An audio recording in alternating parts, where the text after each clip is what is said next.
Hello guys, welcome to 5th generation Hobby Shop and welcome to another unboxing and testing.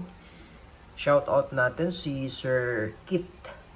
Okay, so ngayon meron tayo ditong unbox and ititest na rifle. This is the Magfire Ultra Multi-Shot Brake Barrel po. Nitro piston powered rifle. Multi-shot, so ibig sabihin po meron siyang magazine. Ito yung kanyang magazine na 12 rounder. Ayan po, this is caliber 177 po and up to 1,300 feet per second po. So bali bala niya ay lead pellets.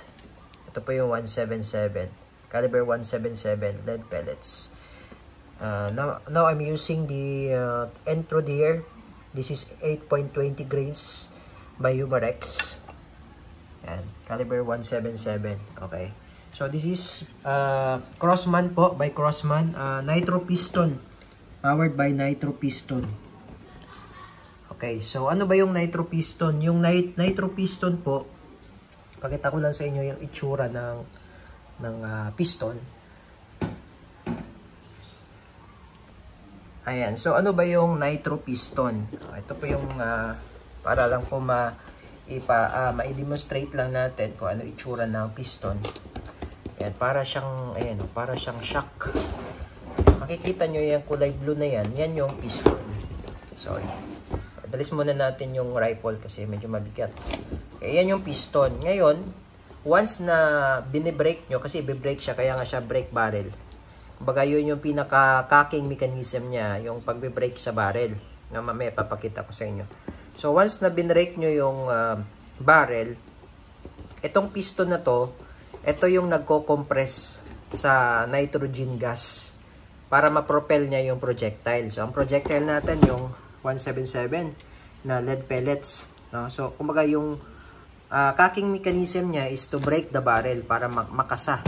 Ayan. So itong piston na to, ang kagandahan nito compare sa mga spring-powered na rifle, mas durable siya at saka less yung maintenance niya compared dun sa mga spring-powered na rifle. Nga lang, medyo pricey lang ang mga nitro piston na rifle. Okay? Ito kasi yung bagong innovation ngayon ni Crossman. Yun yung latest invention niya na dati kasi ang mga rifles ni Crossman is powered by spring or yung mga coil. Pero sa ngayon, nag-invent sila ng bagong system. Yun nga po yung nitro piston. Yan. So itong rifle na ito, hindi na po kailangan ng traditional na CO2 at saka yung hindi siya PCP type. Kumbaga, i-brake mo siya and then yung piston, yun yung pinakita ko sa inyo kanina. Yung piston na yan yung magko-compress. Kasi ito meron tong nitrogen nitrogen gas. Yun yung magko-compress doon sa gas para po propel niya or itulak niya yung ating projectile or yung ating bala.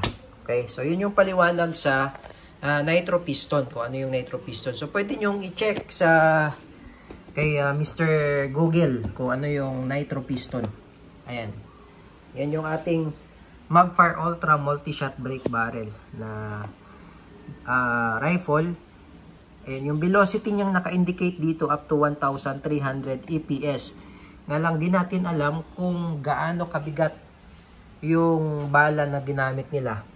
Kaya siya umabot ng 1,300 feet per second. Okay? So nakadepende pa rin po kasi yan sa projectile o yung sa bala na ginamit natin. So mas mabigat, mas mababa ang EPS. Kung mas magaan, mas mataas ang EPS. Okay, so balik tayo dito sa rifle. So itong rifle na to, meron siyang quiet fire technology. From the rifle, kumbaga built-in na siya yung kanyang sound suppressor. And makikita nyo, mapapansin nyo yung barrel niya. Medyo malaki, no?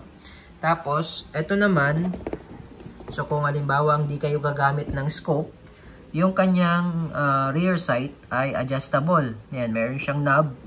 Makikita nyo, may dalawang knob yan. Yan, ito sa windage. Ito naman po sa elevation. So, halimbawa, di kayo sanay gumamit ng scope, pwede yan. Pwede nyo i-adjust yan. Depende po sa distance ng inyong target. Pero meron siyang kasamang scope out of the box. May kasama siya na ito. Ito yung kanyang scope.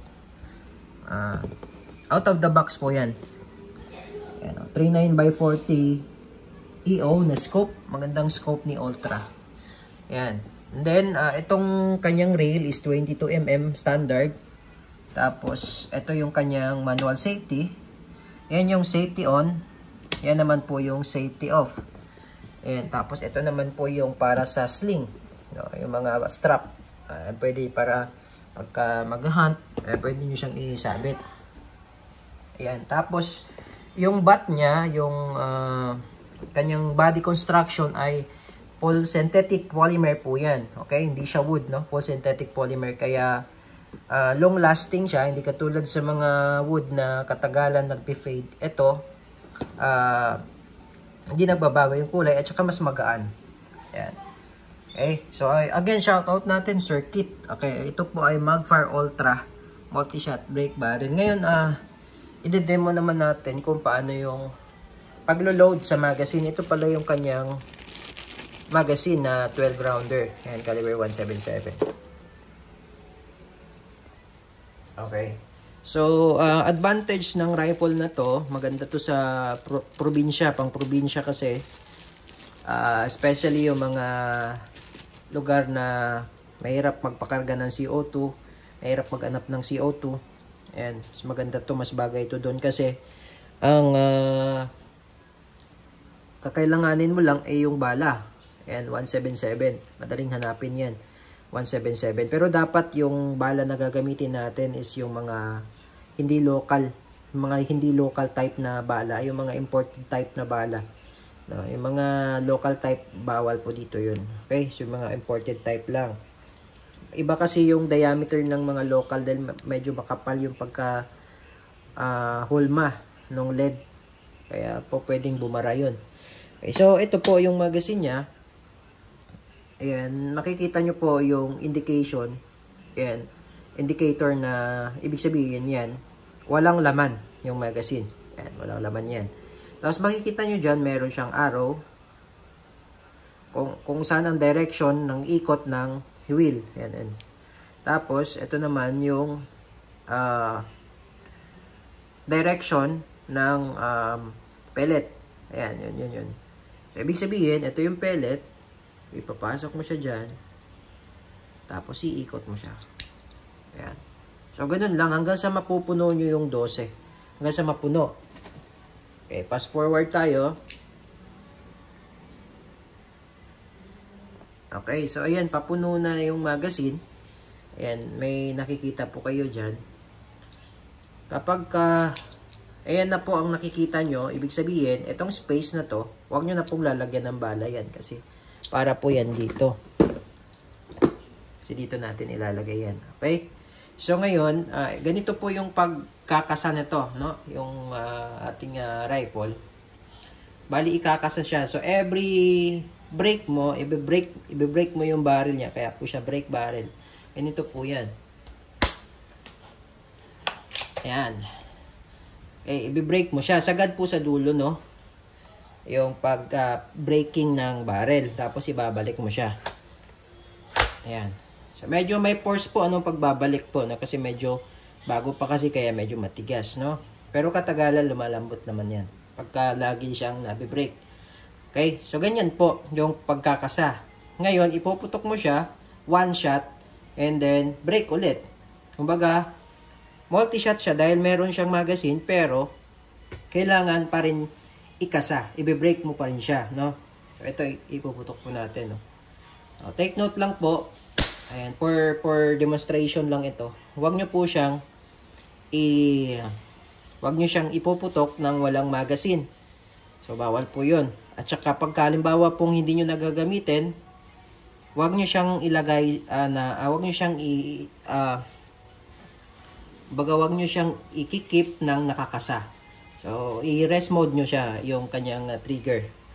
So, ngayon, etong magazine, Yan, ipapasok nyo lang siya dyan.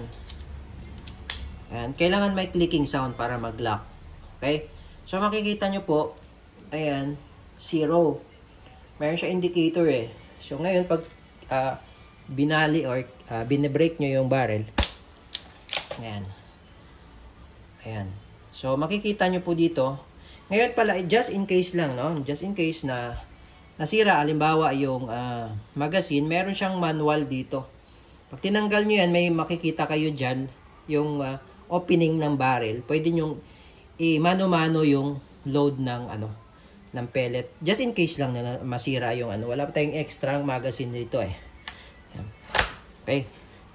So, ngayon, yan, makikita nyo po, yan, 1. So, ibig sabihin, meron na tayong kasa na isang per shot po ito, no?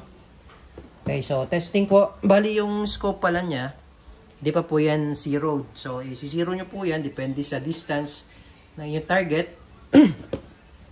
So, ito po, meron din siyang knob, dalawa, sa windage and elevation. Ayan. Okay, so, testing. Okay, so ayan po. First shot. Pairing. Oh. Hindi ko tinamaan. So, i-break ulit natin. Teka lang. Ayusin natin yung... Ayan, okay. Ayan. Okay, and firing. Ayan. So, ganun lang. Hanggang sa maubos yung 12, break, shoot lang. Ayan. Okay. Crossman Magfire Ultra 177.